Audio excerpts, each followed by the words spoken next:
इसी क्रम में हम चौथे बिंदु की बात करें तो न्यायिक पुनरावलोकन की व्यवस्था का अभाव। अमेरिका, भारत आदि जिन देशों में न्यायिक पुनर्विलोकन की व्यवस्था है, वहाँ संसद के प्रभुसत्ता का प्रश्न ही नहीं होता।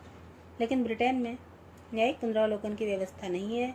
अतः ब्रिटिश न्यायालय संसद द्वारा निर्मित किसी भी विधि या उसके किसी भाग को न तो अवैध घोषित कर सकते हैं, न ही उसे लागू करने से इनकार कर सकते हैं।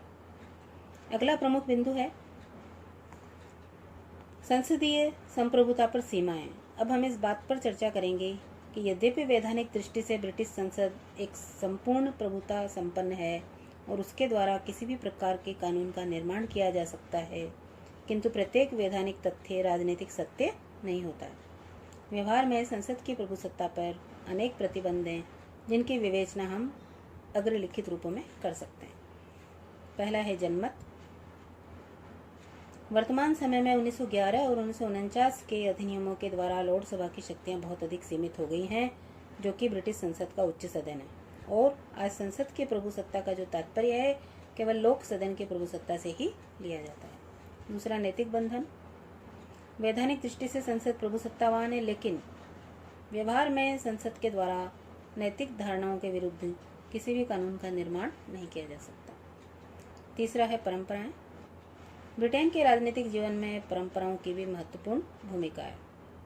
बदलती हुई परिस्थितियों के कारण यदि किसी परंपरा की उपयोगिता समाप्त हो जाती है, तो कानून के द्वारा उसमें परिवर्तन किया जा सकता है। लेकिन जब तक ऐसा नहीं होता है, संसद के द्वारा सुस्थापित परंपराओं के विरुद्ध कानूनों का निर्माण नहीं किया जा सकता। चौथा है विधि का शासन। विधि के शासन का अर्थ है कि कानून के समक्ष सभी व्यक्ति समान हैं।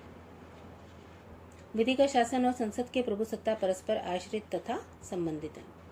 पांचवा प्रमुख बिंदु है वेस्टमिंस्टर परिनियम। 1931 के वेस्टमिंस्टर परिनियम से भी संसद की प्रभुसत्ता सीमित होती है।